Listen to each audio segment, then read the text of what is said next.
Let not your heart be troubled. You are listening to the Sean Hannity Radio Show podcast. All right, so I have insomnia, but I've never slept better. And what's changed? Just a pillow. It's had such a positive impact on my life. And, of course, I'm talking about MyPillow. I fall asleep faster, I stay asleep longer, and now you can, too. Just go to MyPillow.com or call 800-919-6090. Use the promo code Hannity, and Mike Lindell, the inventor of MyPillow, has the special 4-pack. Now, you get 40% off 2 MyPillow Premiums and 2 Go Anywhere pillows. Now, MyPillow is made here in the USA, has a 60-day unconditional money-back guarantee, and a 10-year warranty. Go to MyPillow.com right now or call 800-919-6090, promo code Hannity, to get Mike Lindell's special 4-pack offer. You get 2 MyPillow premium pillows and 2 Go Anywhere pillows for 40% off. And that means once those pillows arrive, you start getting the kind of peaceful and restful and comfortable and deep healing and recuperative sleep that you've been craving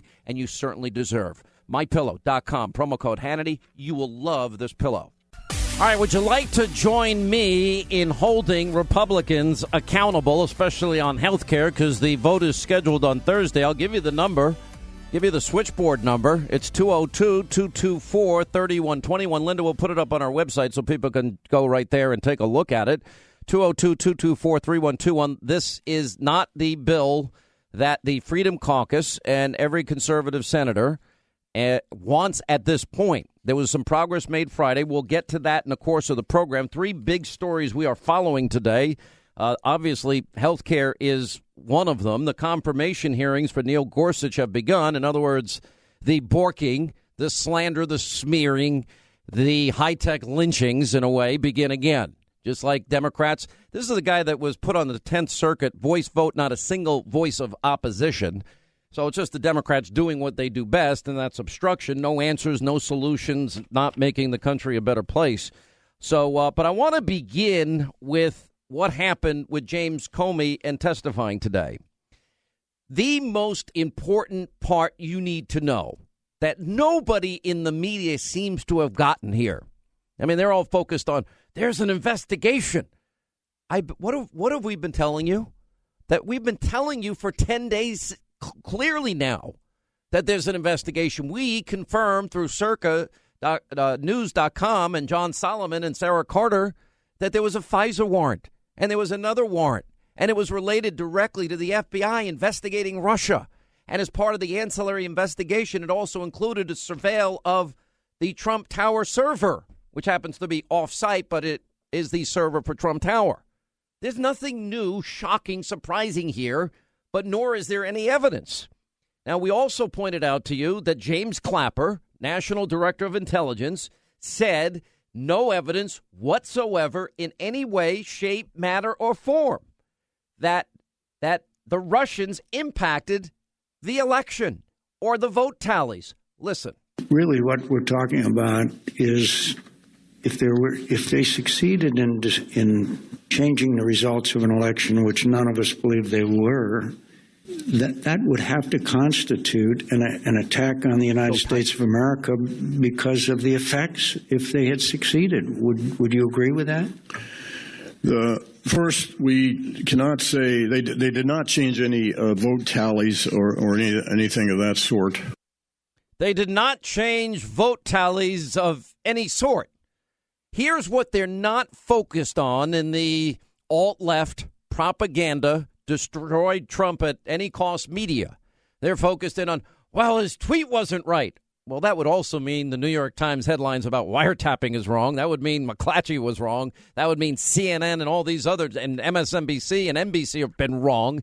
That would mean the BBC was wrong. But no, it's only Trump we're going to focus on, which shows you just how abusively biased it is. Trump was great. Well, I've said I'm just citing media sources that said I was wiretapped by Obama. I mean, it's a very clever answer on his part.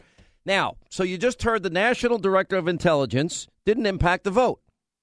Okay, now let's listen to a part of the testimony that took place today, Admiral Rogers and James Comey, and what they said about it impacting the Russians, impacting the election. This is the most important aspect of this, not the collusion where there's no evidence. But listen to this first. Admiral Rogers, I first want to go to you. On January 6th, 2017, the intelligence community assessment assessing Russian activities and intentions in recent U.S. elections stated that the types of systems Russian actors targeted or compromised were not involved in vote tallying.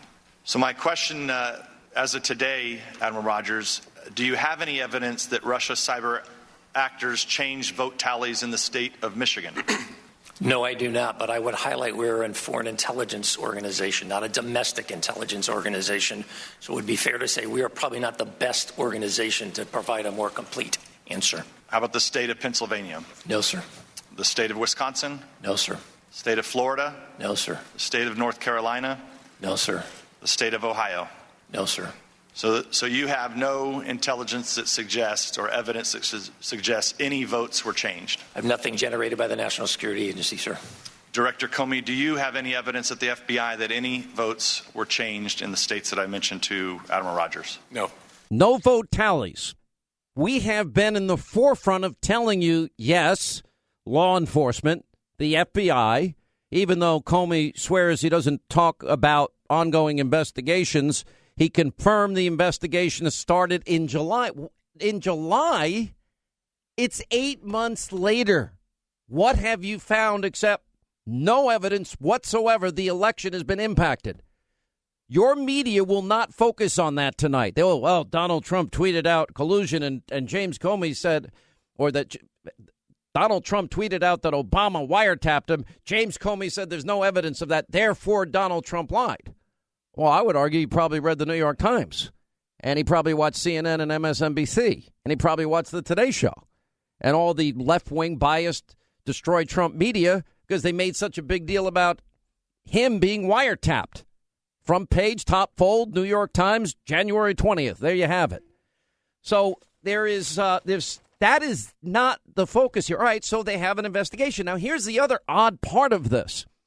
Comey then went on to say, well, we don't confirm or deny if there's we don't like to comment on ongoing investigations, when he specifically asked by Trey Gowdy whether or not the intelligence leaks. Now, remember, we have gone through these intelligence leaks in great detail, and they've been all over the place, and they've been significant, everything from Mike Flynn on down. And they have been hurtful. And even in the course of today's testimony, they admitted all of this is very hurtful. Listen to Gowdy try to get some information from the FBI director on this. Do you know whether Director Clapper knew the name of the U.S. citizen that appeared in the New York Times and Washington Post? I can't say in this forum because, again, I don't want to confirm that there was classified information in the newspaper. Would he have access to an unmasked name? In some circumstances, sure. He was the Director of National Intelligence, but I'm not talking about the particular. Would Director Brennan have access to an unmasked U.S. citizen's name? In some circumstances, yes. Would National Security Advisor Susan Rice have access to an unmasked U.S. citizen's name? I think yes, in general, and any other National Security Advisor would, I think, as a matter of their ordinary course of their business. Would former White House Advisor Ben Rhodes have access to an unmasked U.S. citizen's name? I don't know the answer to that. Would former Attorney General Loretta Lynch have access to an unmasked U.S. citizen's name? In general, yes, as would any Attorney General. So that would also include Acting AG Sally Yates? Same answer. Do you understand the significance of this? You know, now he also goes on to admit it's illegal to leak intelligence. And has he found the people responsible? Will he find the people responsible? We didn't get an answer to that.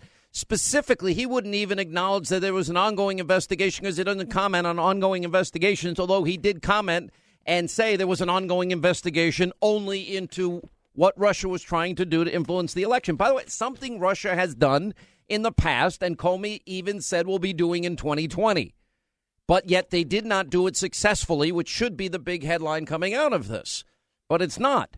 I mean, I got to tell you, that watching these hearings as closely as I have here, what's that? I can't see. Oh, Gowdy's up right now. Put it up for a real quick second. He's so smart. Influence, motive, our response, collusion, coordination, whatever your jurisdiction is, wherever the facts may take you, though the heavens may fall, go do your jobs. because nature abhors a vacuum. And right now, you can't answer most of the questions, either by policy, by law, or because the investigation has not been complete. Therefore, a vacuum exists, which people in my line of work are more than happy to fill. So I need you to fill. I need you to do it with all deliberate speed. But Director Comey, I think it's also important for my fellow citizens to take note of why the system that you come from, the one that I come from, is respected, and this system that I'm in now is not. What is hearsay?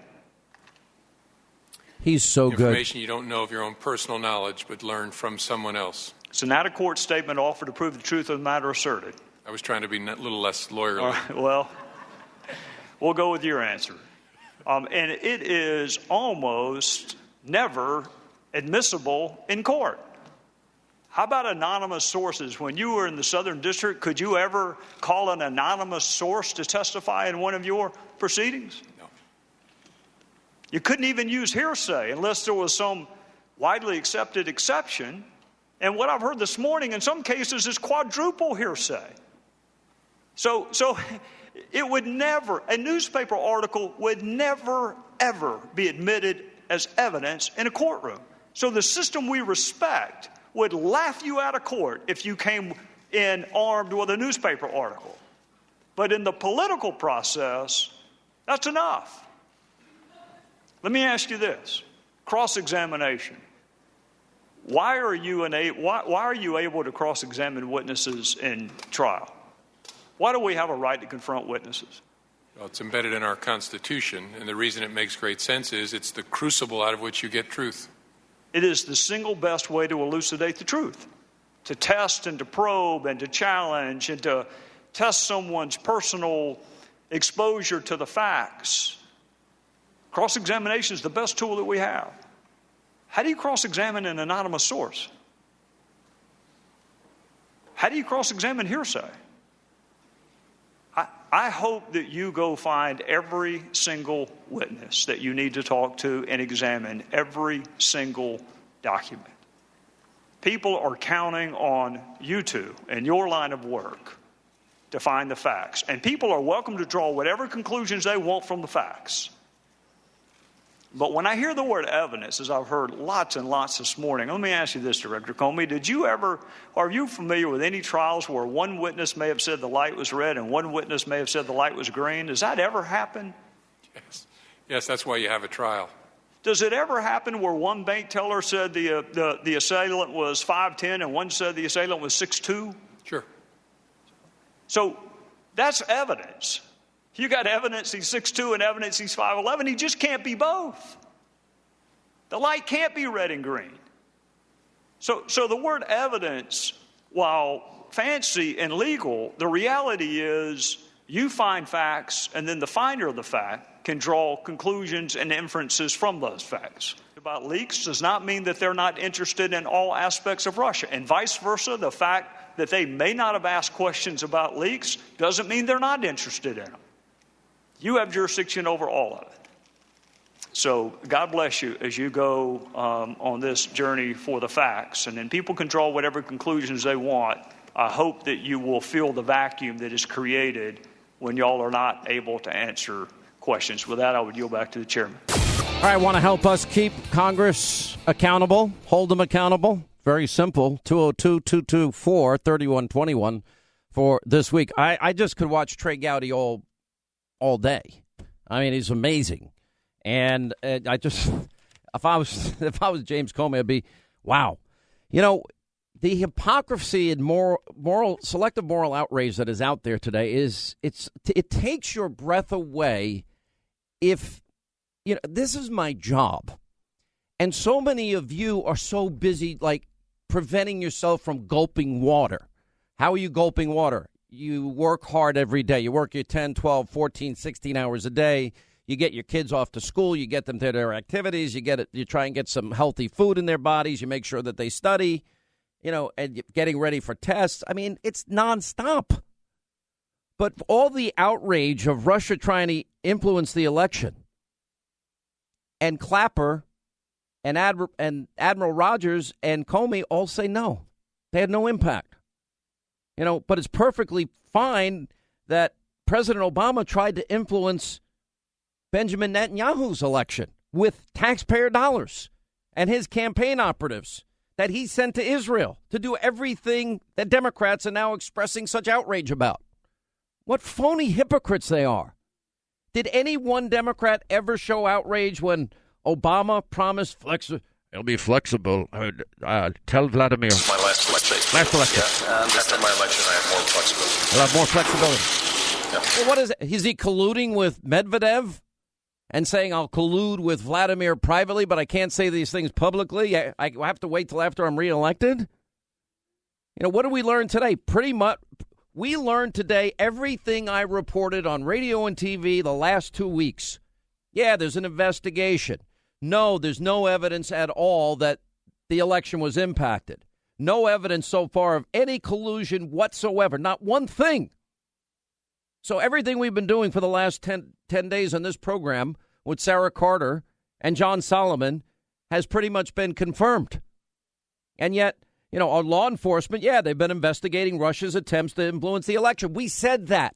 As an ancillary part of that investigation, they looked into the Trump servers.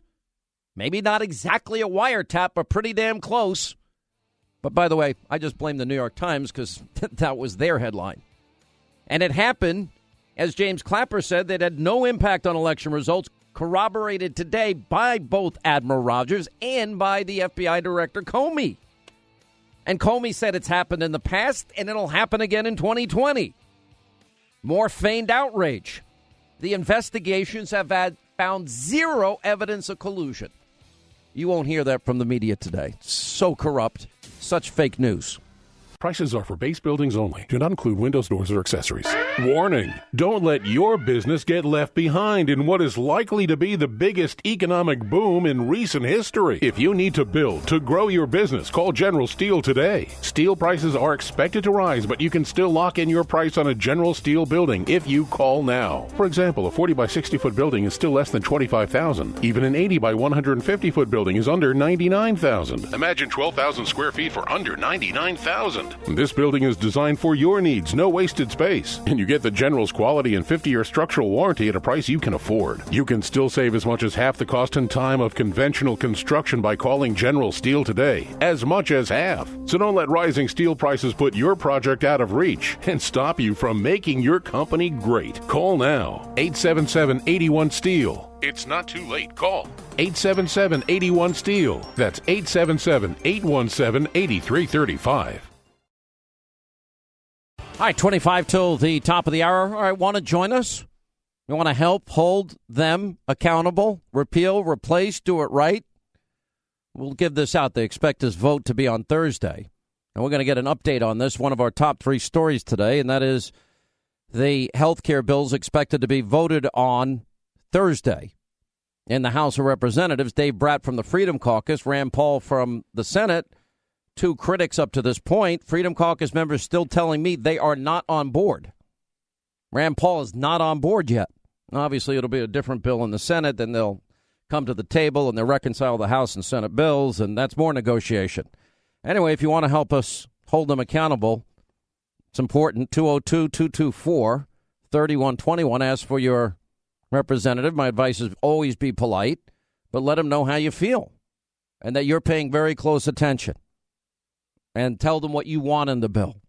Anyway, we'll have them on coming up in our next hour. Also, Sarah Carter and John Solomon of Circa News will get their take on the hearings today. That's really our number one story. And James Comey's appearance today. And, you know, Trump saying Democrats made up allegations of Russian interference. Well, he's right. That was in the liberal media and repeated by liberals on TV often. Oh, there's a wiretap on Trump Tower. Wiretap. Well, so they said it. Where did it come from? We don't know. There's no evidence of false vote tallies. Now, first it started James Clapper said it. Now James Comey has said it. And now we have Rogers, the Admiral Rogers. He said the same thing. That's 3 people. The FBI won't commit to investigating Obama officials over leaks. But then all of the people would have had access. And I thought that Trey Gowdy just did a fantastic job nailing down James Comey on this. They won't even admit They're going to, here we have all of these people that had access to this unmasked information. In other words, the Signet intelligence that resulted in leaks. There's been a lot of leaks out there. Let's see. The draft executive order about black sites, that was a leak from within the intelligence community. President Trump's calls with Mexico and Australian leaders, that was an intelligence leak. A transcript of General Flynn's call with the Russian ambassador. Even Comey said it was unprecedented. Then you've got Trump associates, their contacts with Russia. Jeff Sessions meeting with the Russian ambassador. All intelligence leaks. Rex Tillerson's anti-leak memo got leaked. Memo suggesting that National Guards could be used in cases involving illegal immigrant criminals out there. All leaked. I mean, it's unbelievable to me. Look at this. I've got a Washington Post story under the auspices of Chairman Senator Rob Portman of Ohio. The Permanent Subcommittee on Investigations has released a report confirming allegations that an NGO with connections to Obama's 2008 campaign and use of taxpayer dollars attempted to oust Israeli Prime Minister Benjamin Netanyahu in 2015. President Obama has had the worst relationship of any U.S. president with the elected prime minister of the Jewish state. Press release goes on to say that today, U.S. Senators Rob Portman and Claire McCaskill and chairman and ranking member of the Permanent Subcommittee on Investigations released a bipartisan report examining the U.S. State Department's grants to One Voice, a non-governmental organization operating in Israel and the Palestinian territories. The group received $350,000 taxpayer dollars in grants from the U.S. State Department to support peace negotiations between the Israelis and Palestinian Authority over a 14-month grant period ending in November 2014. In December 2014, Israeli elections were called for following the collapse of peace negotiations. The subcommittee's investigation concludes that One Voice Israel complied with the terms of the State Department grants.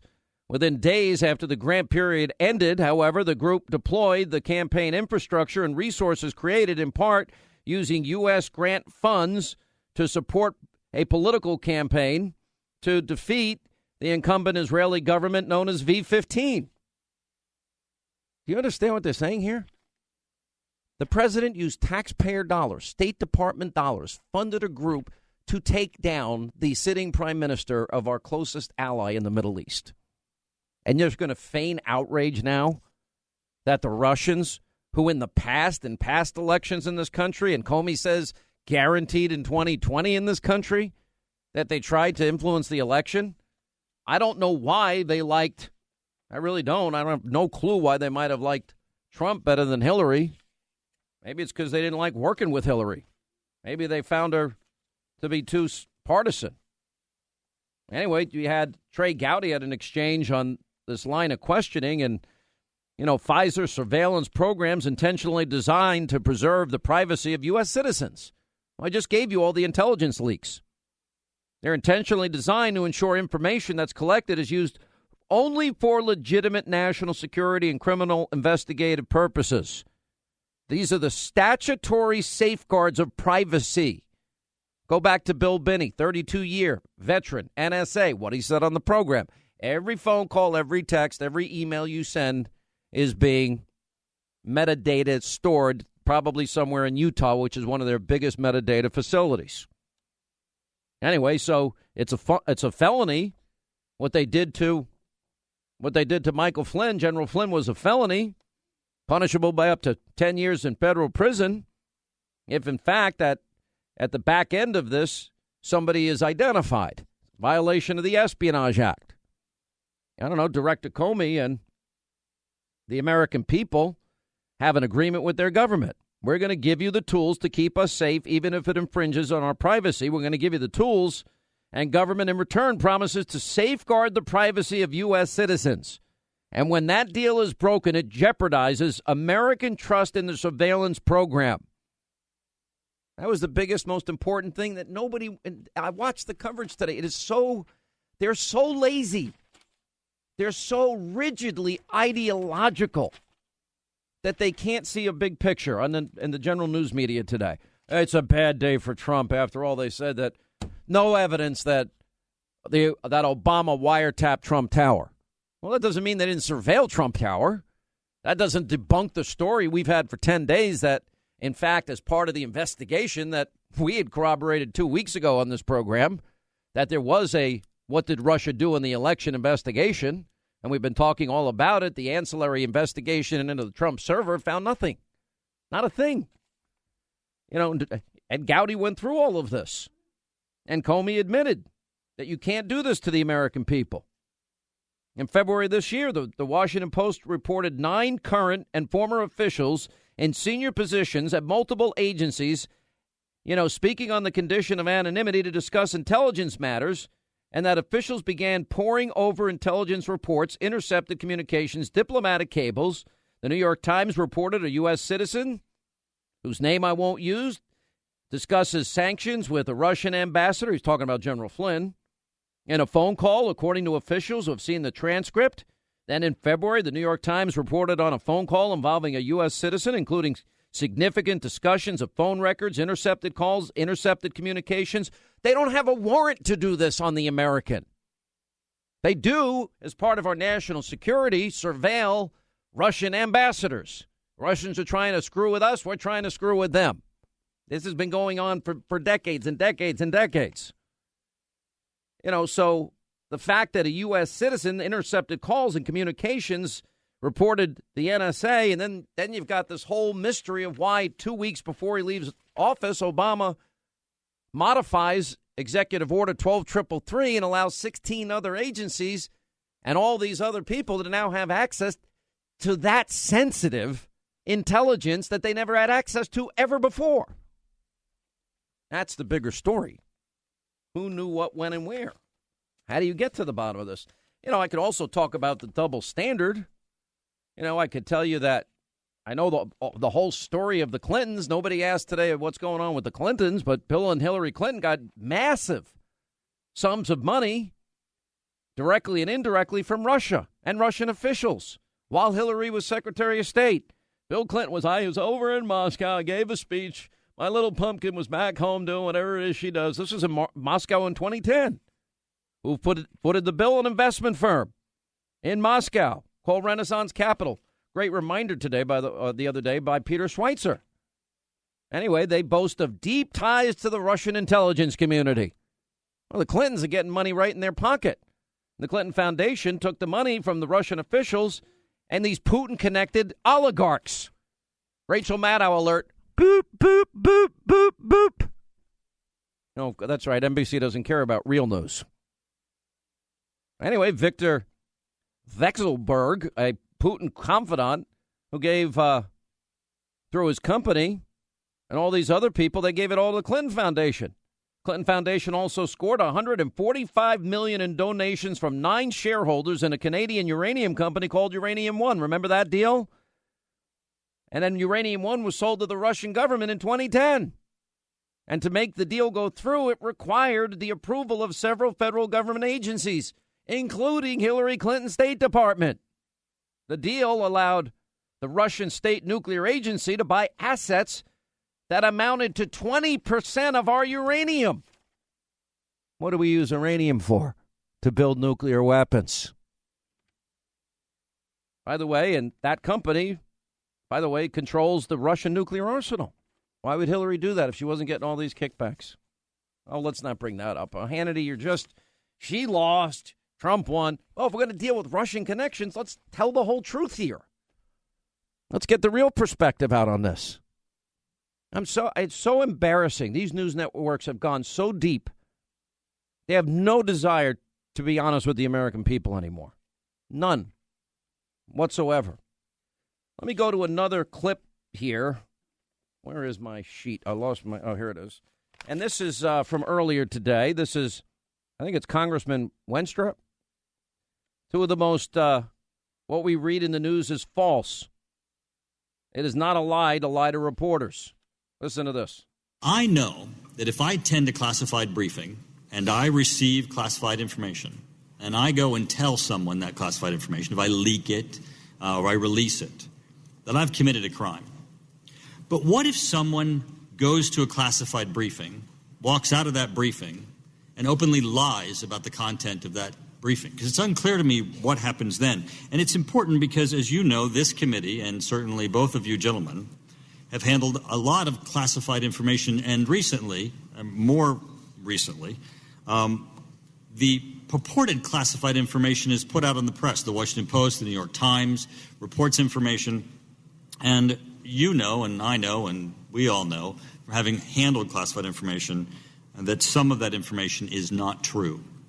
Are the sources of that classified information, if they come out and lie about the content of classified information? I don't think so. If all they've done is lie to a reporter, that's not against the law. I agree with you. I think it's no crime. And so every reporter out there that has someone standing in front of them and saying, oh, I'm taking this great risk of sharing with you U.S. secrets, besides them purporting to be a traitor, are committing no crime if they lie to them. So all of these news articles that contain this information that we know is not the case are being done so at damage to the United States, but without the risk of a crime. My next aspect of your question to you, Mr. Comey, is this. What is the obligation of the intelligence community to correct such falsehoods? Some of this information that we read in the Washington Post and the New York Times is extremely false and extremely incendiary and extremely condemning of individuals and certainly our whole system. What is your obligation, Mr. Comey, to be that source to say, I can't release classified information, but I can tell you it's not that? Yeah, it's a great question, Mr. Turner, because there's a whole lot out there that is false.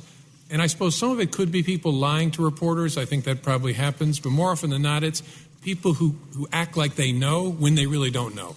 Because they're not the people who actually know the secrets. They're one or two hops out, and they're passing along things they think they know.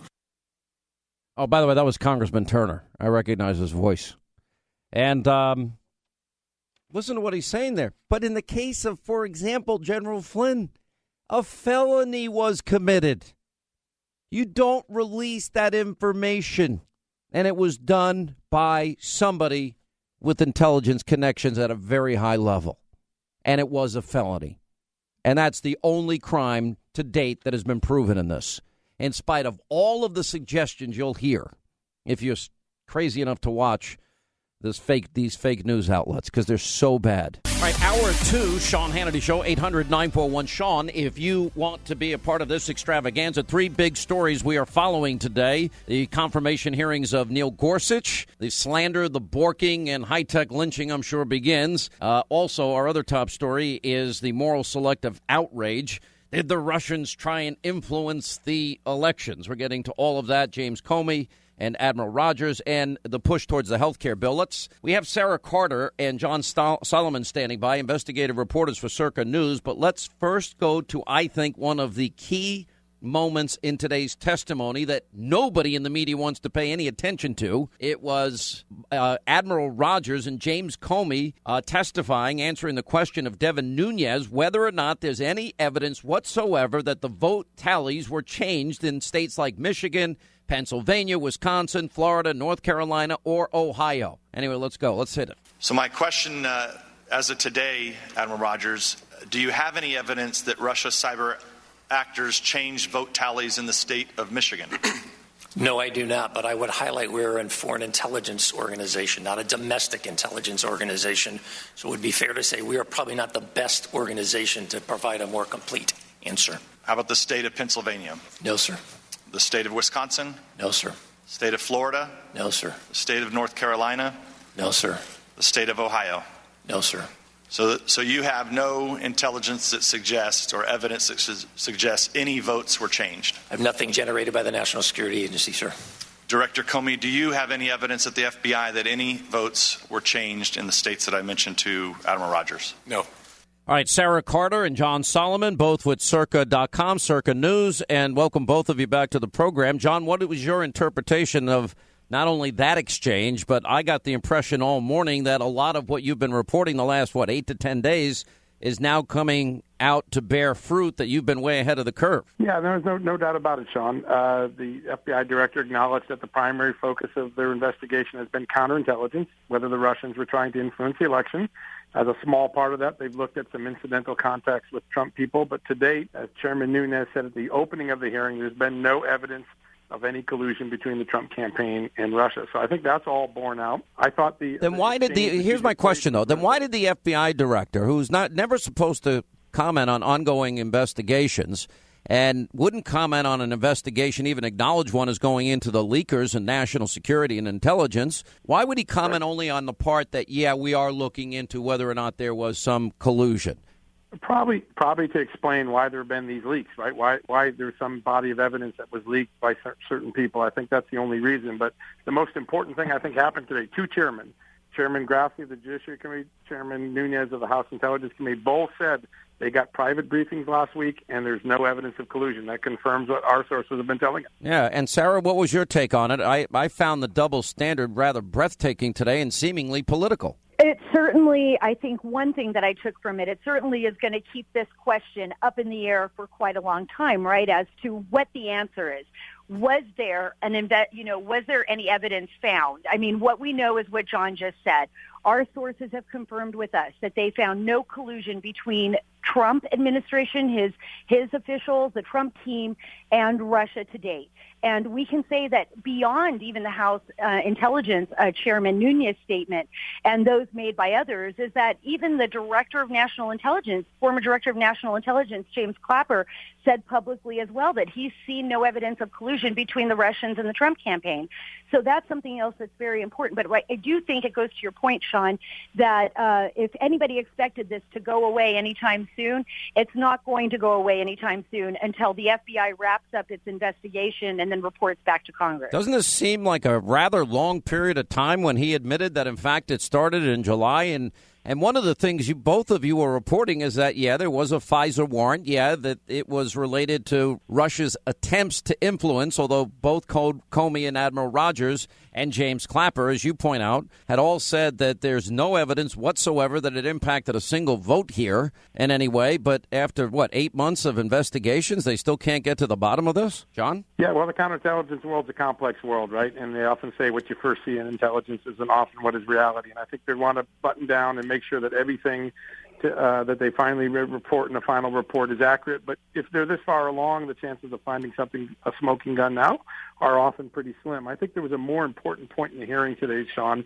There was a moment where both men were asked about, could there have been political appointees inside the Obama White House who could see unredacted transcripts of Americans being intercepted by the NSA? And both acknowledged that was possible.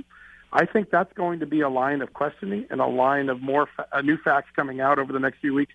Who had access to what before all this stuff leaked? And I think that's going to become an intriguing part of the investigation. Well, that issue, it's interesting you bring it up, because let's go back to Trey Gowdy's questioning today, and I won't play it now, but we played it in the last hour. But when Trey Gowdy went through the list of people that potentially would have knowledge of the intelligence that ended up getting leaked, and we have all the different examples of it that we have talked about at length on this program. I mean, at that point, one has to wonder. I mean, for example, the draft executive order to reopen black sites, or President Trump's calls with the Mexican and Australian leaders, or the transcript of General Flynn's call with the Russian ambassador, or Trump's associates' contacts with the Russians and memos suggesting 100,000 National Guard troops could be used on the issue of illegal immigration, Rex Tillerson's anti-leak memo, Jeff Sessions' meeting with the Russian ambassador. All of these are illegal leaks, and yet he wouldn't even acknowledge that investigation is going on. Sarah? That is correct, and I think that you brought that right to our point. You know, John and I just published a story on Friday with regard to that, and according to our sources, apparently the DOJ has not yet given authorization to the FBI to open that investigation. So that's interesting in and of itself. And I think that the fact that the leaks came up is the most important point of this entire hearing. They both said, Admiral Mike Rogers as well as Director James Comey, that whoever leaked the information, particularly on Lieutenant General Michael Flynn and his conversation with the Russian ambassador, they violated the Espionage Act. I mean, they are punished. This is a felony. This is prison time for whoever did this. And when you look at the narrow scope of people that would have viewed this, it is not going to be that difficult for them to retrace those footprints and start asking the right questions and finding out who actually leaked this information, whether it was one person or multiple persons. And I think that is the one fact that came out of this hearing, the fact that, well, that they know for a fact that somebody leaked this information and that they violated the law and that this is a felony. That is a fact. All right, so then let's go to the other reports that you had last week, that this whole Russia narrative could have been fed to law enforcement by supporters of Hillary Clinton and donors to Hillary Clinton. The media's run roughshod with these wild conspiracy theories, one right after another. And I guess the question is, at this particular point, if there's no evidence, is this a political thing that's happening? And why didn't they acknowledge, Donald Trump, for example, is getting beaten up today by everyone in the media because he said that there's no evidence that wiretapping by Obama took place. But he never said that there wasn't surveillance of Trump's servers, which you guys have been reporting.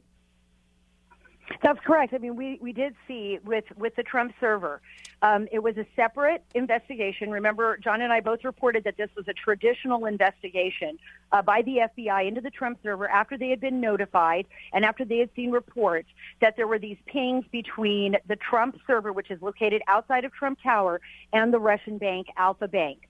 And when they investigated these pings, it was a very short-lived investigation. They found nothing of criminality between the servers, and they shut the investigation down immediately. So there was an investigation by the FBI, a traditional investigation that was not part of the overall investigation into Russia, into these maybe connected, but not to the big FISA investigation. They looked in there with the traditional investigative FBI techniques, and they found nothing. And you're right, we did discover that the people that were pushing this investigation, one of them in particular, Professor L. Jean Camp, who's very well respected, by the way, and is an internet expert, was pushing the FBI to investigate this and was disappointed that they did not continue to investigate this. And she's a big supporter of Hillary Clinton. Why was this able to show that? Well, I mean, this was a great piece put out by Peter Schweitzer in a column today. The Bill and Hillary Clinton got large sums of money directly and indirectly from Russian officials, while Secretary of State Bill Clinton was given a $500,000 fee for a speech that he gave in Moscow. Well, who footed that bill? Well, an investment firm in Moscow called Renaissance Capital, which boasts of their deep ties to Russian intelligence. The Clinton Foundation itself took money from Russian officials and Putin-connected oligarchs. So the glaring fact that the Clinton Foundation scored $145 million in donations from 9 shareholders in a Canadian uranium company called Uranium One that was sold to the Russian government, and the deal required the approval of several federal agencies, including Hillary's State Department, that was granted. And that gave up, 20% of our uranium or plutonium? That's right. Yeah, no, there's no doubt. Listen, the Russians have tried to sow goodwill anywhere they could in the United States, gain influence any way they can, and Democrats and Republicans alike have been targeted over the years, and I think a lot of that gets lost in this narrative when we focus just on one campaign and one candidate at the exclusion of others. All right, stay right there. One of the things, I think journalism is going to look back and not be very proud of the moment of reporting it's had over the last couple of months.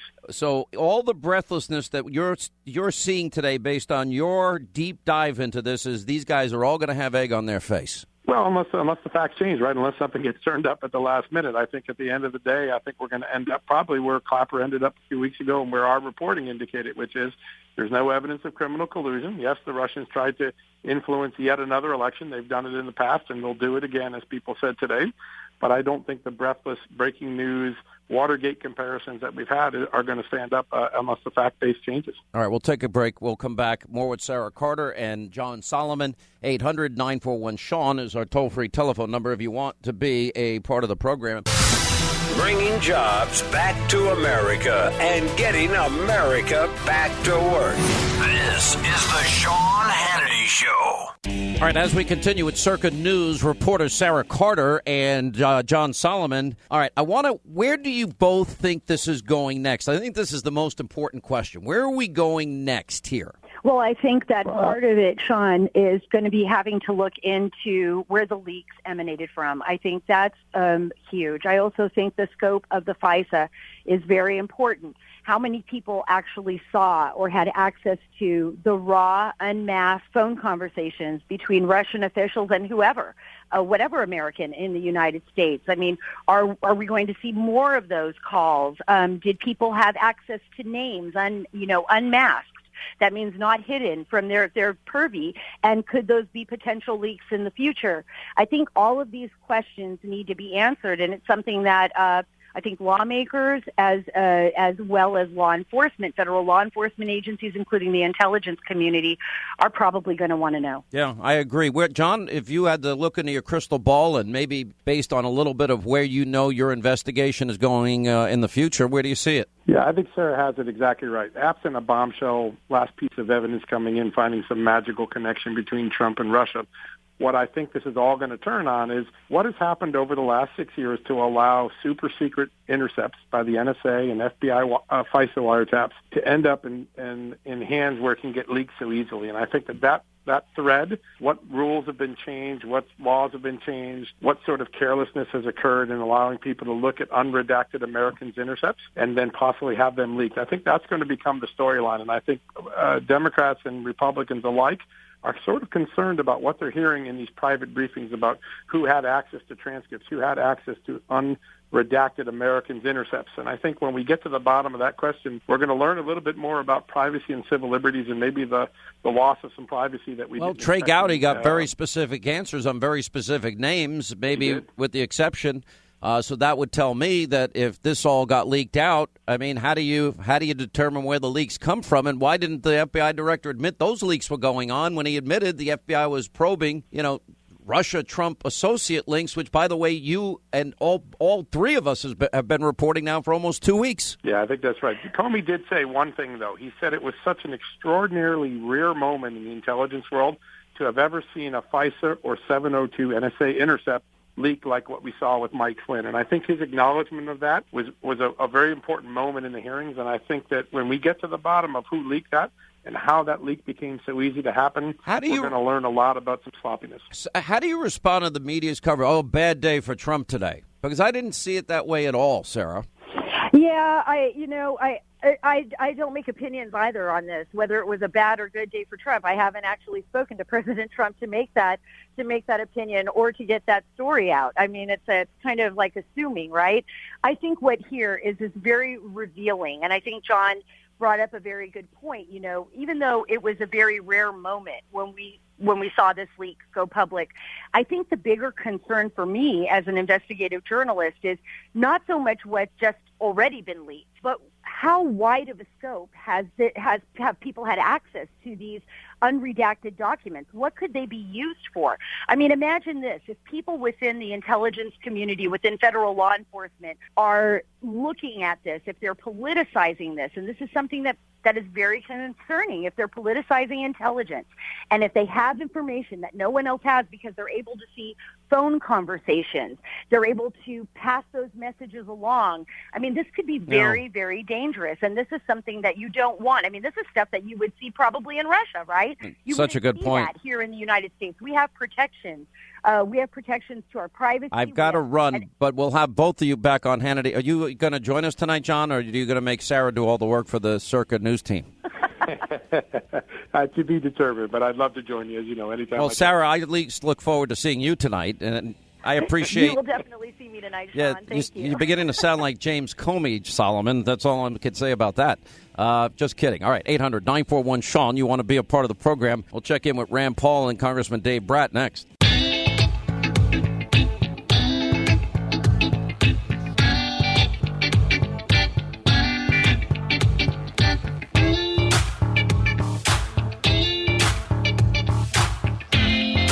Holding them accountable. Sean gets the answers no one else does.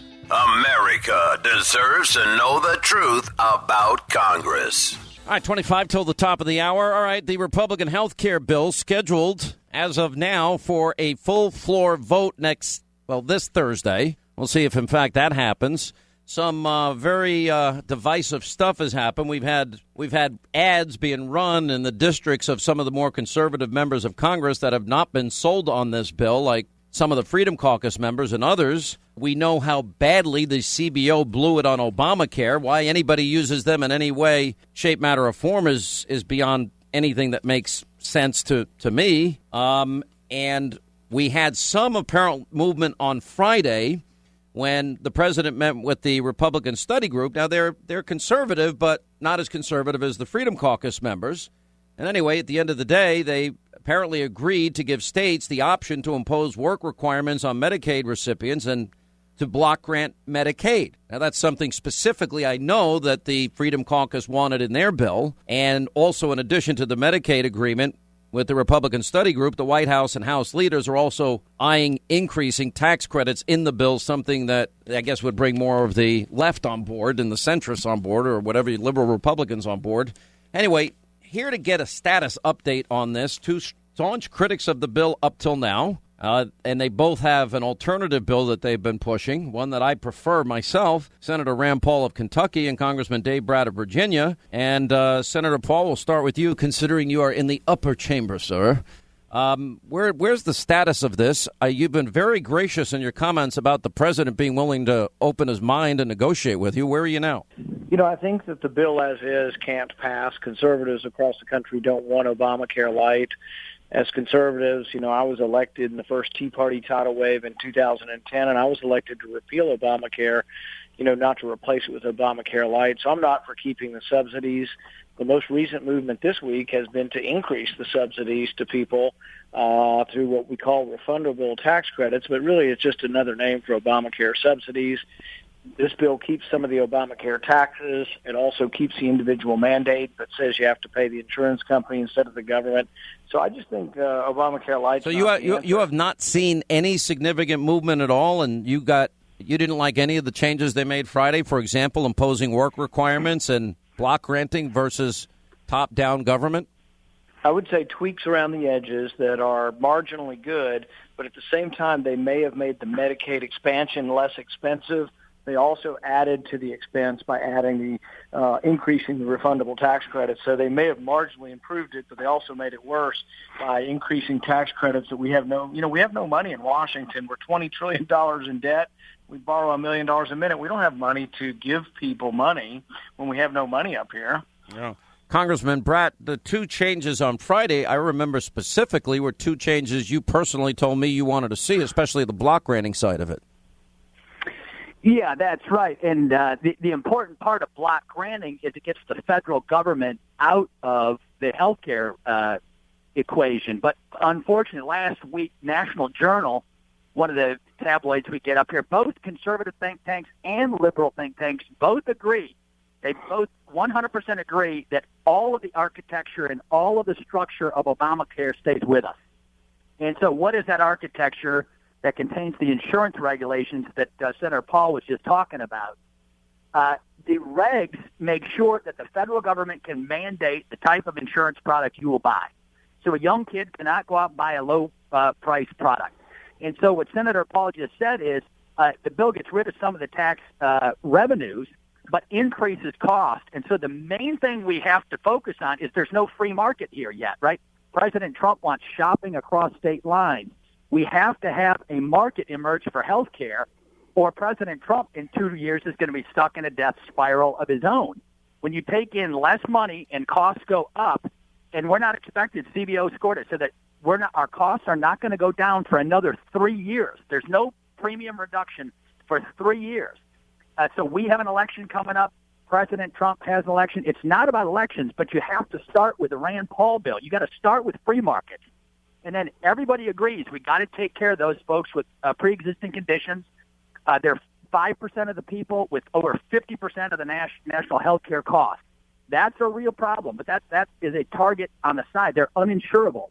So that should not impact the insurance market. We have to have free markets for insurance, for hospitals, so you don't get $20 aspirin. You cannot start with a socialist program and then get promised that we're going to try to work in a little bit of free markets later. Is there any? It just doesn't work that way. Is there any Freedom Caucus member that you know that's supporting this bill?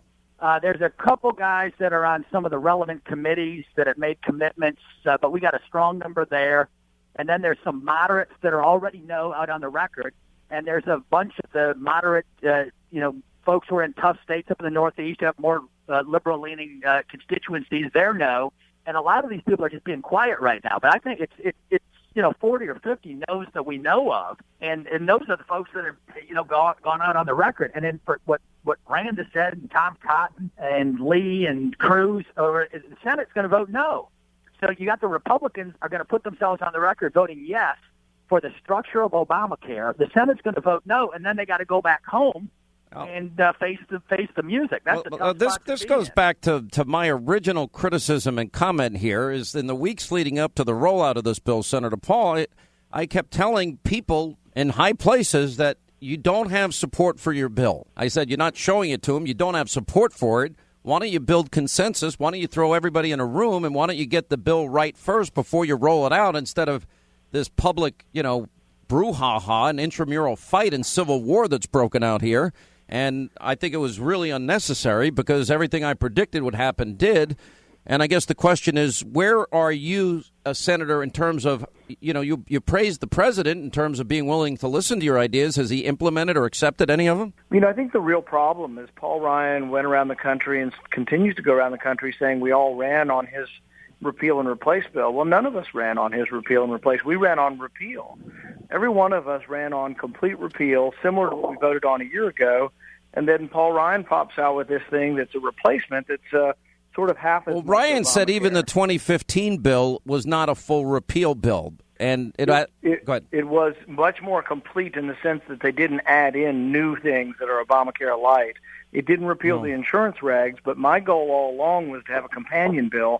So about 2 months ago, I wrote a replacement bill that's a companion bill to the...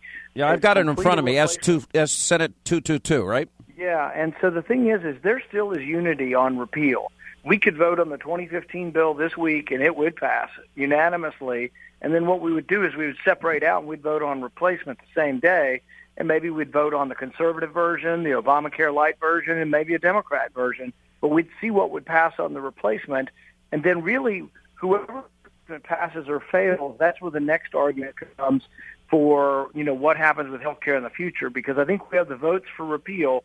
We just don't have the votes and the unity for replacement. The one thing I'm trying to offer constructive criticism to these guys. Number one, if I was the leadership, I would have you and Tom Cotton and Ted Cruz and Mike Lee and Marco Rubio. I'd have and Senator Mitch McConnell in a room, and then I'd have Health and Human Services Secretary Tom Price in a room, and then I'd have at least the Vice President, Mike Pence, in the room, and then I'd have Reince Priebus, Steve Bannon, and others in the room, and then I'd have the Freedom Caucus and the Study Committee in the room, and even those moderates in the room, and I'd take everybody's phone away and not let any one of you leave that room until this was done.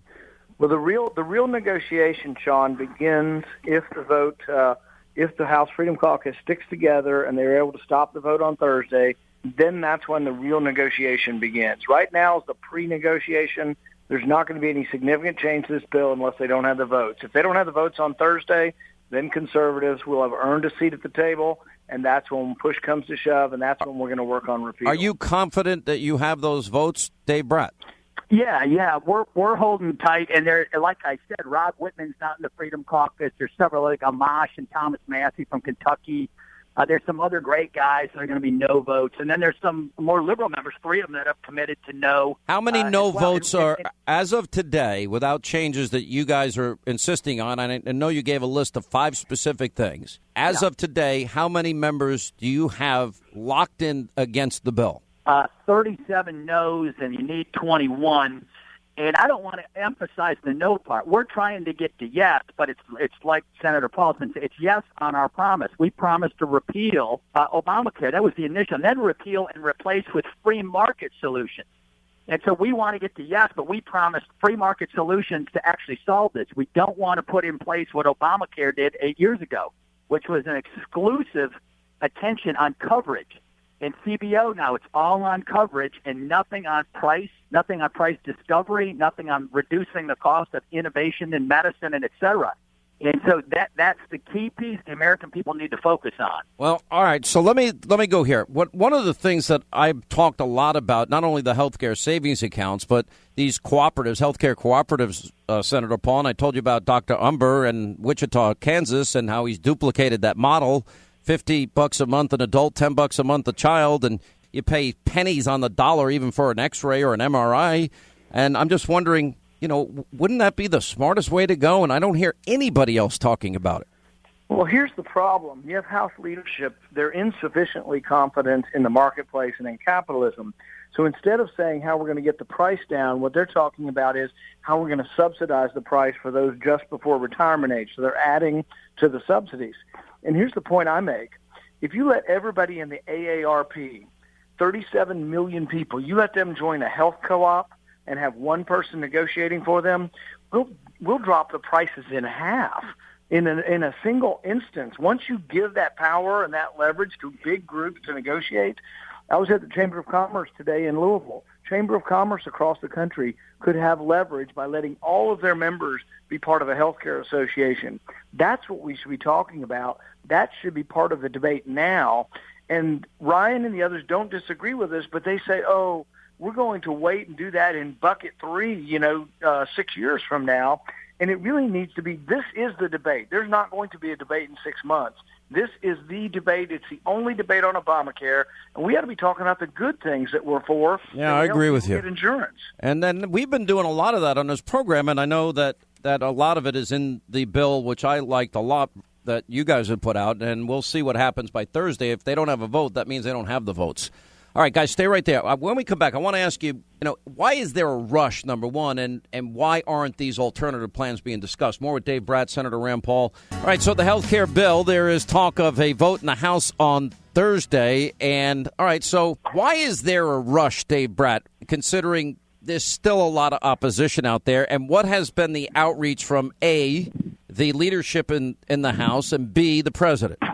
Yeah, well, why is there a rush? And let's get back to the debate. If you look at an 8th grade civics class, where has been the debate? Where's Rand Paul's bill been debated on House floor, right? And so there is a rush. Our side says we're doing regular order. The 8th graders looking for a debate. And so now we fast forward. Trump now is getting ready to do tax reform. So that's why there is urgency now. But we didn't create this urgency, right? We all ran on the 2015 repeal that all the Senate voted on, all the House voted on. It's a no-brainer. And so Rand is right. We ought to return to that one, get the repeal vote done. So the regs, it all goes through. And the Byrd rule, you got Harvard scholars who have said there's no problem getting a vote on this reconciliation piece over there. Have you heard from Ryan, McCarthy, Brady, Scalise? Do you guys talk to them? We bounce ideas off as best we can. Mark Meadows was down at Mar-a-Lago with Lee and a couple other senators, I think, this weekend. And our guys agreed to stay in a room, like you suggested, until we knock this thing out. And so our leadership is in a rush. They want to get this plan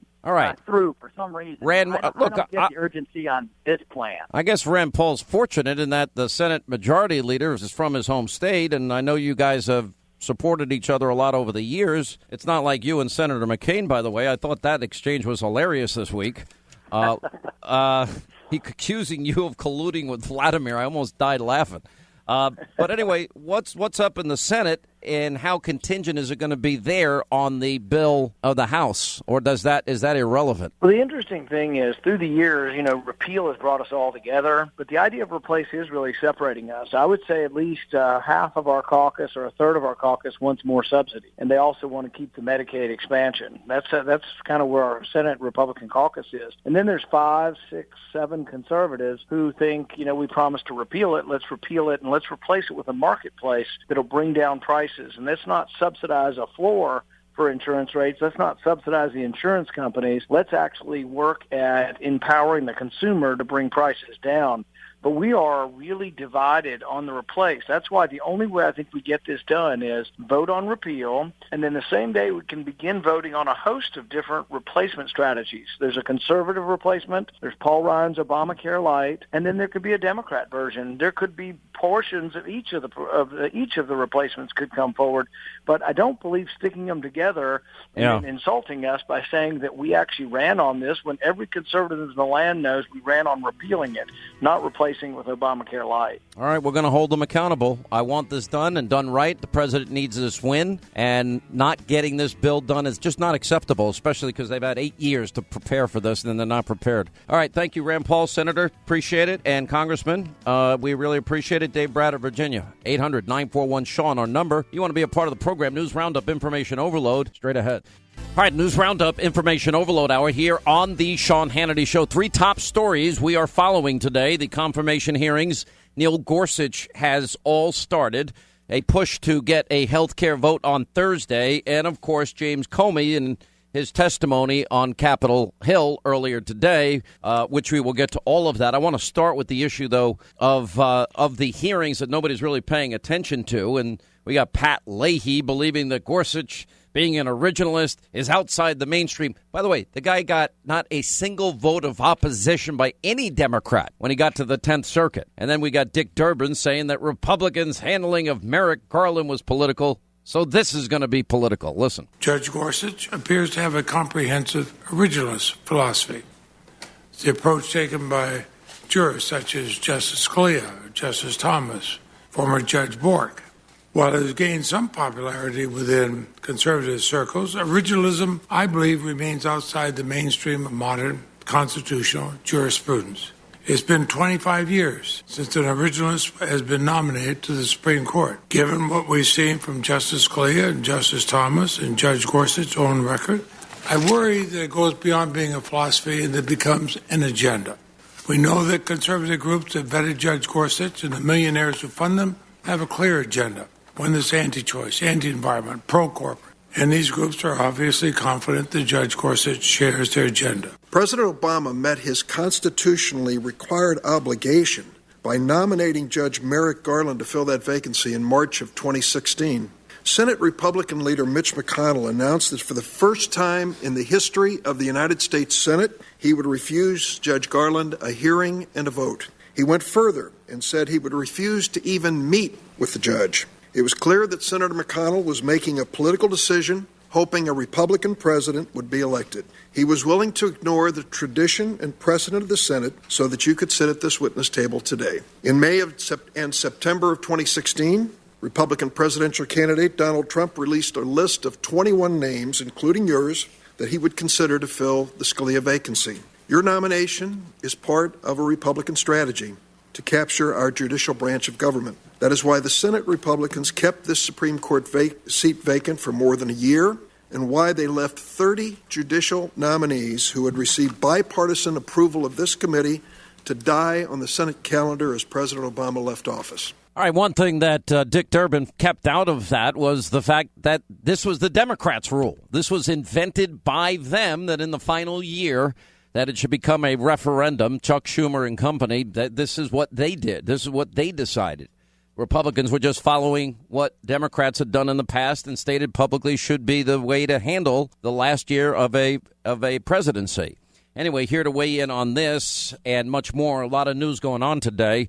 Danielle McLaughlin, attorney, constitutional expert who co-wrote the Federalist Society, How Conservatives Took the Law Back from Liberals. Jay Sekulow, the chief counsel for the American Center for Law and Justice. All right, so basically it's an opening statement posturing day. Do you see any Democrats, maybe besides Manchin and a couple of others, that would vote for cloture and allow an up or down vote? How many do you count? I'm telling you, Sean, I think this is a party line. I think Manchin will be probably the exception, maybe one other. I don't think they'll let it go to a filibuster, though. I think they'll eventually allow cloture to take place only because they want to save that for another nomination, which is likely to occur this summer. But the idea that you had Patrick Leahy say that originalism is out of the mainstream of judicial thought is absurd. And if you look at the Supreme Court decisions from the last, let's say 3 decades, there's a lot of originalism in there because at much of that time, a majority of the court were originalists. So it's only been this last go-round with the 4-4 that it really hasn't. I mean, you could argue about Justice Kennedy, but generally there's an originalist philosophy. And I think that if this is what they have against Judge Gorsuch, they've got nothing. You have anything, Danielle, or should he be approved? I mean, he's got the highest rating from the ABA, which is not exactly a conservative group. All of his colleagues say he's a deep thinker. He has all the credentials to be a Supreme Court justice. Why wouldn't the Democrats at least allow a fair up or down vote? I suspect that they will, Sean. Good afternoon to both of you. I agree with Jay. I see this as a party line vote. And I suspect that there won't be a forced filibuster because we do have a couple of other jurists, specifically Justice Ginsburg and obviously Justice Anthony Kennedy, who may be coming towards the end of their term. And the nomination of Judge Gorsuch would restore the balance that we saw prior to Scalia. To the point about originalism, Jay, your point is well taken, and I think this sort of 30-year period is pretty fair to say at the point at which originalism has really risen into the jurisprudence of not only the Supreme Court and what we're hearing from judges there, but, throughout our judiciary. Ed Meese, who is obviously a long-time faithful man who worked alongside Reagan in the White House and obviously in California, first started talking about that in about 1985. And I wouldn't consider it to be outside the mainstream. I think that Democrats try and talk about originalism that way to their peril because it's real. People believe in it. I think we should have, informed discussions about the idea of a living constitution against originalism. But to call it out of the mainstream, it's really not, and I think that's a political mistake. It's a political mistake, but now things have gotten very personal. Now that Harry Reid has changed the nuclear option rule on judges and other appointees, then you got to imagine that what's good for the Democrats is now going to be good for the Republicans. And if push comes to shove, they would use that nuclear option that Harry Reid opened and they would go forward. I think that's right. And the fact is, Sean, Judge Gorsuch in about 2 to 3 weeks is going to be Justice Gorsuch.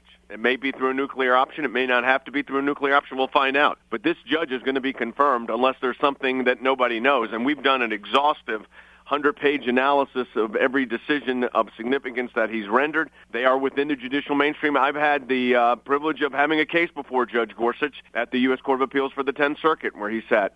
So, look, I think that this is an eminently well-qualified individual. I think that these are really statements that were made today are really aimed at the Merrick Garland situation. It's not aimed at Judge Gorsuch. He's the nominee.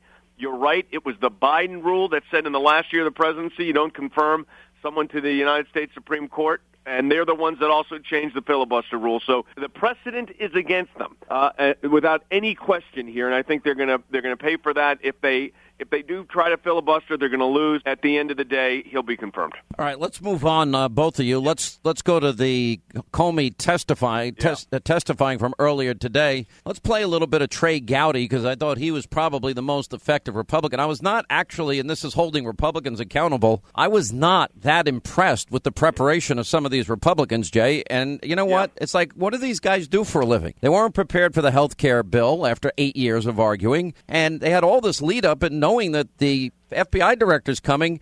I have at least 15 questions I would like to ask that haven't been asked yet. Anyway, let's play Trey Gowdy. Do you know whether Director Clapper knew the name of the U.S. citizen that appeared in the New York Times and Washington Post? I can't say in this forum because, again, I don't want to confirm that there was classified information in the newspaper. Would he have access to an unmasked name? In some circumstances, sure. He was the Director of National Intelligence, but I'm not talking about the particular. Would Director Brennan have access to an unmasked U.S. citizen's name? In some circumstances, yes. Would National Security Advisor Susan Rice have access to an unmasked U.S. citizen's name? I think in general, and any other National Security Advisor would, I think, as a matter of their ordinary course of their business. Would former White House advisor Ben Rhodes have access to an unmasked U.S. citizen's name?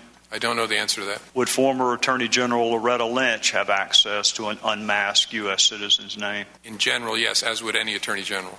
So that would also include acting AG Sally Yates? Same answer. I do understand that you cannot ordinarily confirm or deny the existence of an investigation, but you did it this morning citing DOJ policy given the gravity of the fact pattern.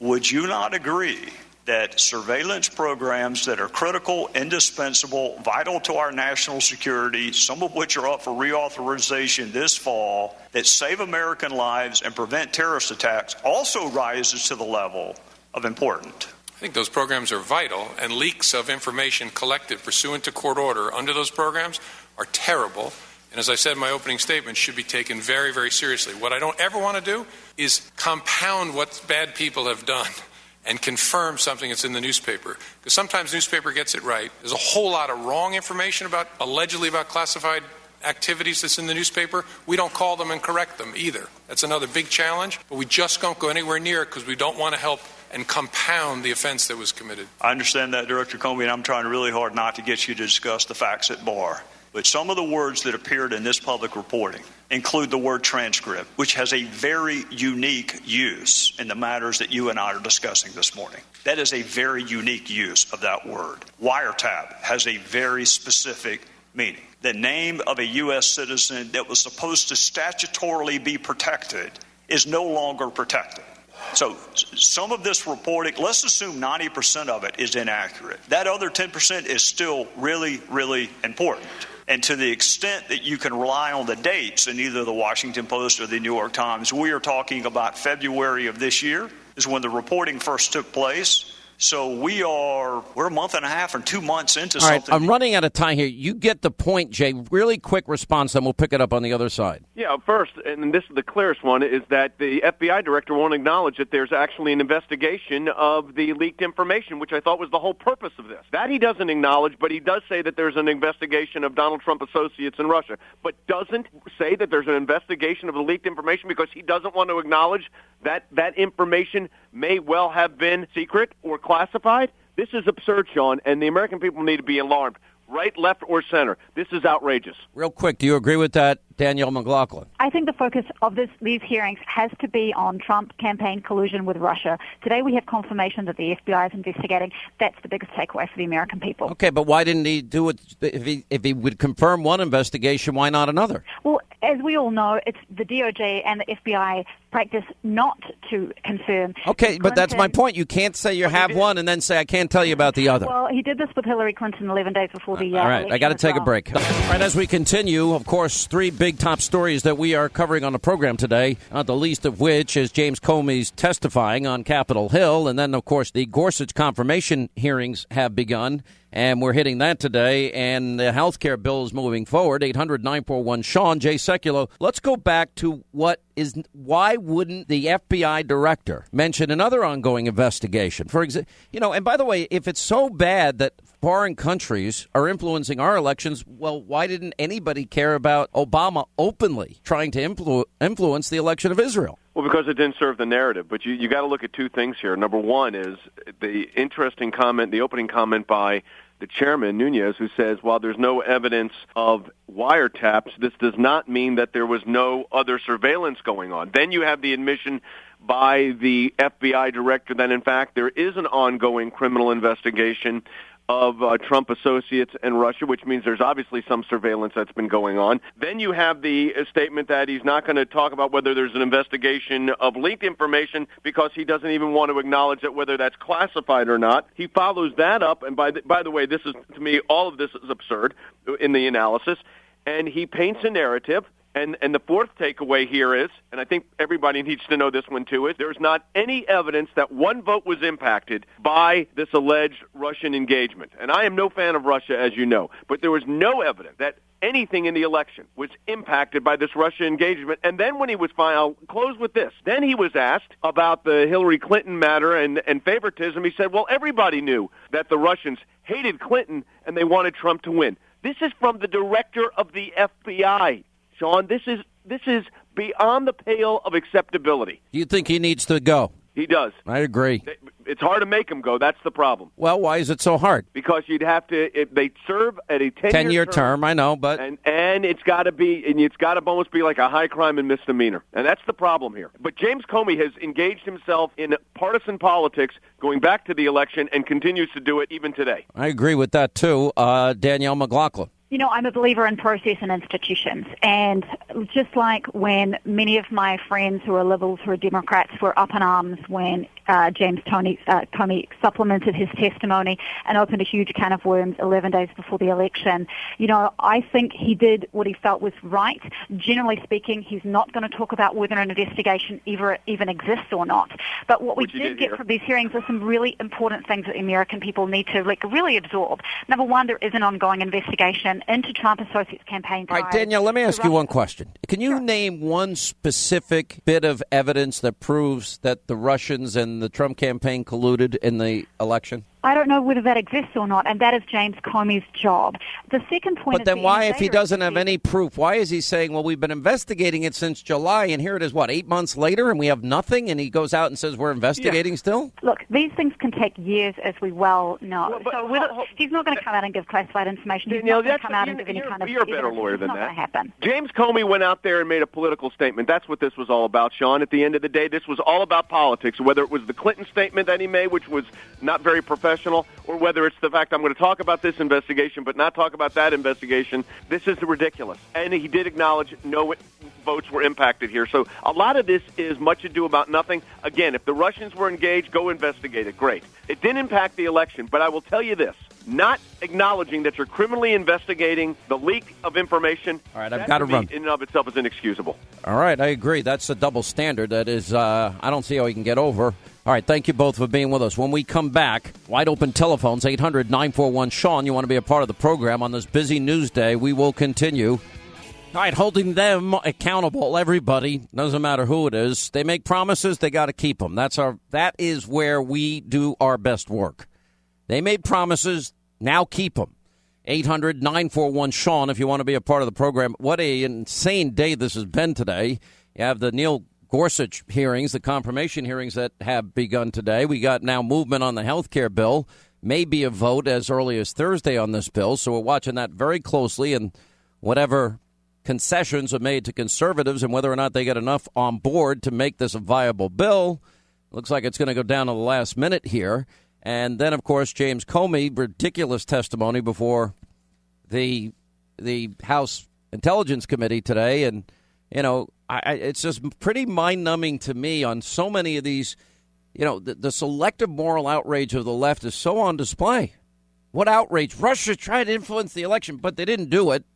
They didn't succeed. Clapper said it. Admiral Rogers said it. Comey said it. That's not the headline that is on the news all day today. But if they really cared about foreign governments influencing elections, nobody seemed to care that Obama did it to our close friend and ally Israel. Not his close friend and ally Israel, America's close friend and ally Israel. And he used taxpayer money to do it. You know, also, did any one Democrat complain about the flexibility?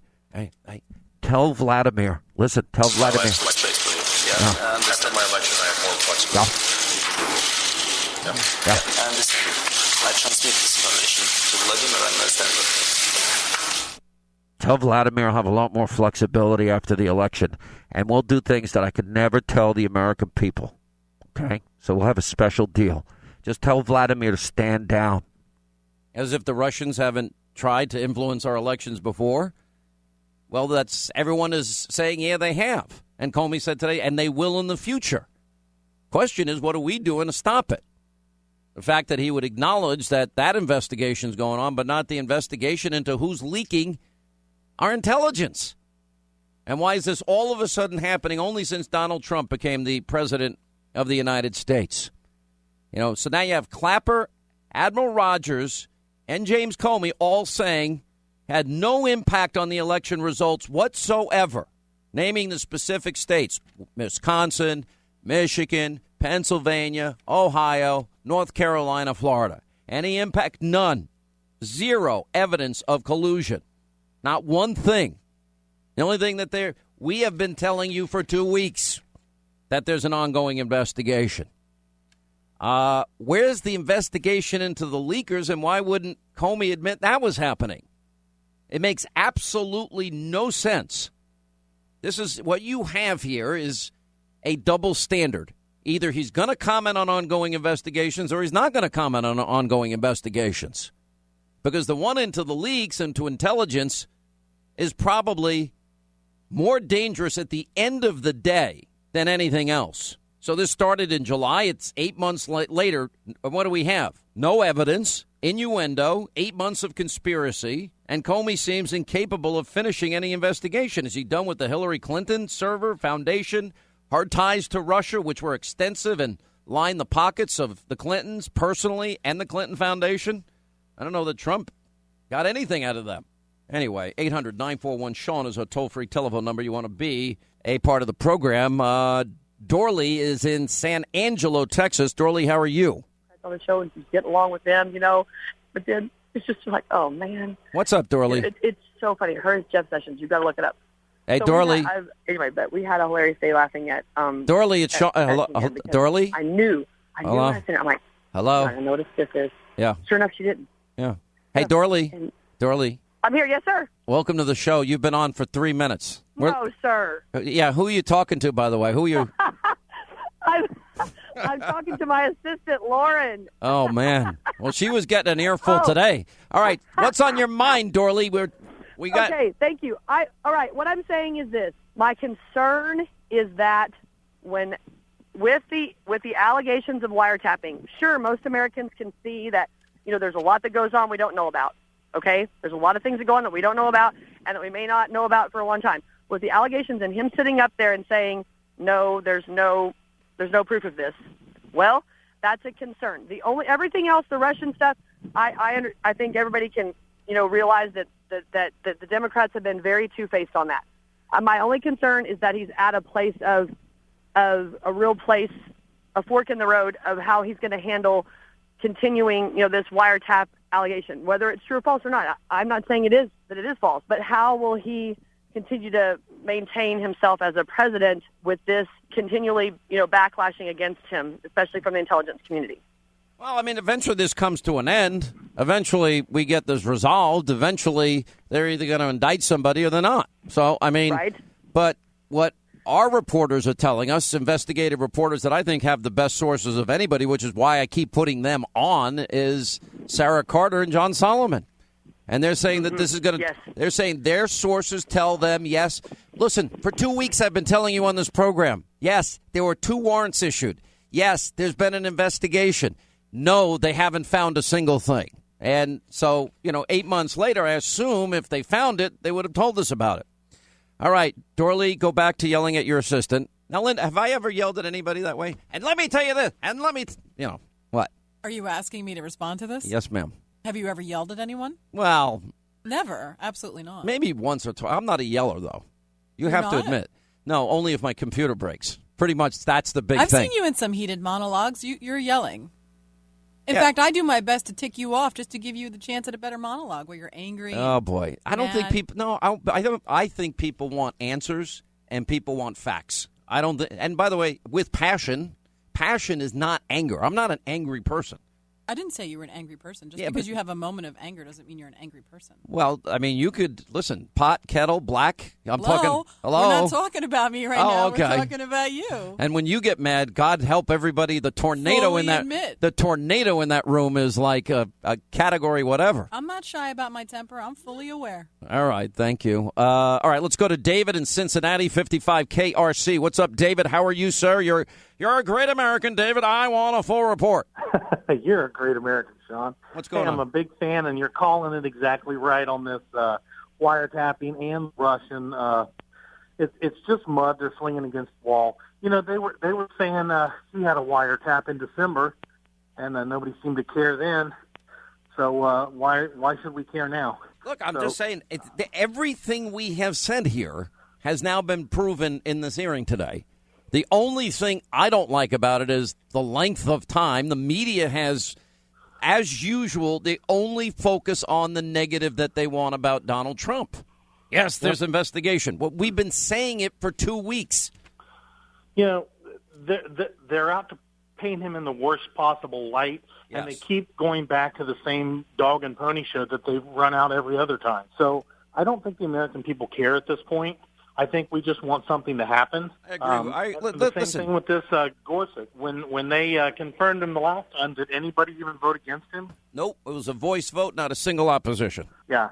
So, more just trying to throw mud and see what sticks in hopes that they can get, somebody riled up about something to go out and have another riot in New York or Baltimore or Ferguson, Missouri, or wherever. Well, the sad part is Clapper, Comey, Admiral Rogers now have all said that there was no impact on votes in this election. And that, and they confirmed that as in past elections, the Russians tried to influence. The division. It is the belief of Comey that they preferred Trump over Hillary. Well, maybe they saw Hillary as pathetically weak and incompetent and having no clue how to manage on a world stage. There could be valid reasons for it.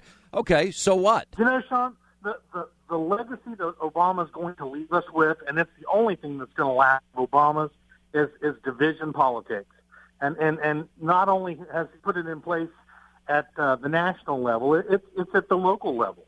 You see it everywhere now. Yeah, I agree. It's a very divided country right now, and our job is to try and cut through all of this clutter and get you facts, news, information, and frankly, answers that are going to help get the country back on the right path, because we've got to stop the precipitous decline. The last thing they want on the left is for the president to be successful. And the forgotten men and women in this last election cycle, I guarantee you that they don't care less about this stuff, because all they want are their jobs. Let's get health care done. Let's move on to the economy, and all of this can go on, and it's just going to be noise so left-wingers can, it's clickbait and it's ratings, conspiracy, hype numbers. That's basically what you can say about it. All right, back to our phones. Mike in Springfield in Illinois. Mike, how are you? Glad you called. You're on the Sean Hannity Show. Hey, Sean. Great to be on the show. Long-time listener. Yes, sir. Hey, I just wanted to bring up a point that nobody is bringing the FCC in on the whole conspiracy of fake news and everything like that. They should have investigators looking into this. What are we going to do with that? We have freedom of speech and we have a free press, and I guess that also with that freedom comes responsibility. They've chosen not to be responsible, and what we've got now is, I guess, we've got a press that is agenda-driven, that poses as fair, balanced, and objective. They're lazy, and they really don't seem to have any interest in getting to the truth. And as I've been saying, you've got a bunch of lazy, ideological, overpaid, liberal hacks that have a lot of jobs, and they own most of the media. And with the exception of talk radio and blogs and the internet and Fox News, that's it. They own everything else. And they just won't admit they're ideological. Yeah, I mean, I understand that and everything, but, I mean, with the new administration, you think they would be able to revamp the whole system? Well, I mean, what are you going to do? You're going to say that, all right, if they lie, that they're going to lose their license? I mean, who determines what's the truth and what's a lie in their case? Fine them, hire people from each state within the union. Let me give you an example. You know how they're all saying today, the headline is, oh, no info supporting Trump's tweet on the wiretap claim. Okay.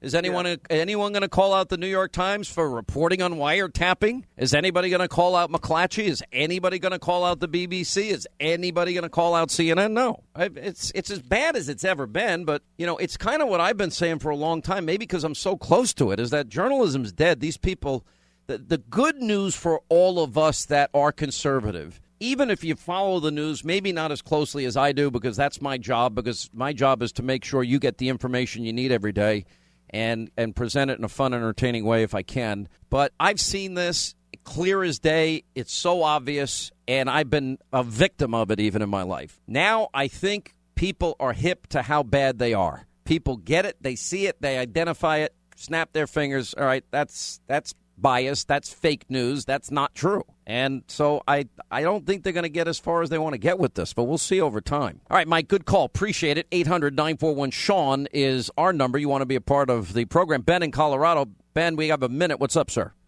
Hey, Sean, I know you're frustrated, but I think we can win this if you listen to me. We conservatives are the majority. We've always been the majority, and we always will be. 40% of this country doesn't even vote, and they're not fed up liberals. But since the left controls the media and the colleges and the schools, they've convinced us that we're split down the middle. It's a lie, Sean. We outnumber them by 2-1. They're the minority. We're the majority. And second, since we're the majority, if we would switch from preaching conservatism to proving conservatism, we can win this deal. We're not going to convert any more unbelievers by arguing our case. We don't need to. We're the majority. We've got to convince establishment Republicans that this country is not split 50-50. The conservatives are the majority, and this may be our one chance to prove it. We've got 2 or 3 generations that have never even experienced true conservatism, and we're going to have to prove to them that it works, and we've got the majority to do it. And you're the man. If you will preach this for a while, people will figure out. It's Ben? not 50-50. Ben, there's only one way to stop America's precipitous decline. And I'm not saying this in a mean way. People may take it that way. It's to defeat liberalism. There are too many. What frustrates me right now, when I hold these Republicans accountable, they seem ill-prepared for this moment.